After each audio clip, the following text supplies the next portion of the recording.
wall. We reached out to state police and we're still waiting to learn if anyone was hurt or what led up to the crash. Also breaking overnight out of Fall River, it appears a car crashed into this business, leaving behind quite a mess. Eyewitness News crews on the scene. Plymouth Avenue at Modern Printing just after 3 in the morning. Entire glass window pane left shattered. Damage to the side of the building as well. A nearby road sign and tree also appear to be damaged. No word on what caused the crash or if that driver's facing any charges.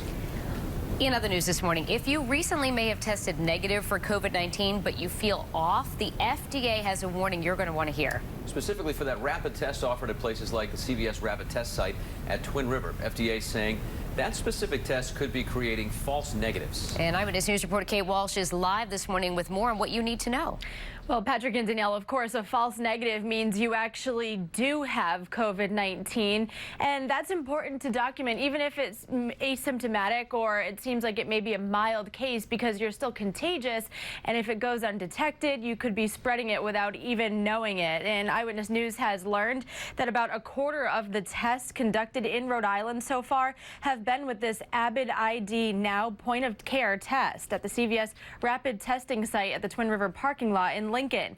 The Department of Health in Rhode Island said that more than 28,000 tests have been conducted there, and about 11% have come back positive. The Food and Drug Administration says they're issuing this warning in the spirit of transparency now. They received 15 reports of issues with the device in various places across the country they're used. So now the FDA is looking into if the issue is with the type of swab being used or even the specific vial used to carry a sample.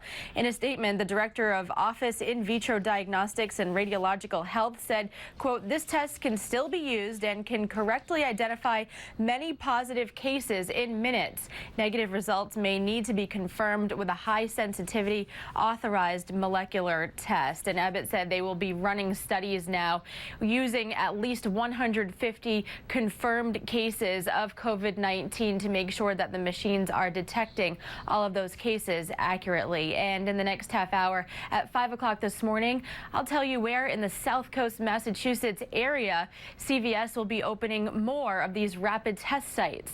Live in the control room this morning, I'm Kate Walsh, Eyewitness News.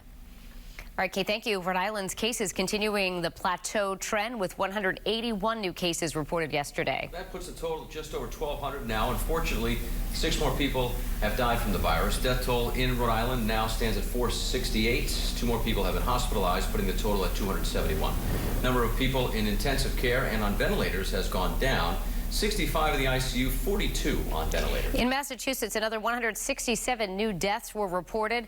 The death toll now stands at nearly 5,500. The state reporting an additional 1,600 cases, bringing the total to more than 82,000 positive cases.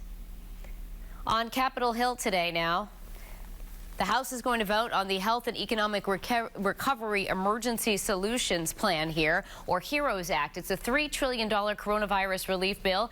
Among other things, it would provide assistance to state and local governments, hazard pay for frontline workers, student loan debt relief, and funding for testing. The bill will likely not pass in the Senate, though. Yesterday, the House Speaker, Nancy Pelosi, criticized Senate Majority Leader Mitch McConnell for saying that he wants to pause any further aid for COVID-19. He wants us to just pause. But families know that hunger doesn't take a pause. Not having a job doesn't take a pause. Not being able to pay the rent doesn't take a pause. The hardship of it all, losing a loved one or having someone in your family sick, it just doesn't take a pause. So this is the 5th bill that House Democrats have tried to pass for coronavirus aid relief. Summer camp could be on the table in Rhode Island. That's the big announcement coming from Governor Raimondo. The governor says the goal is to have camps open by June 29th. That's dependent on how the state is handling the virus at that point. Eyewitness News reporter Caroline Goggins spoke to camp organizers in Rhode Island who say the opportunity to open camp is a win for kids, parents, and staff. First, the governor set a target date of June 1st for local child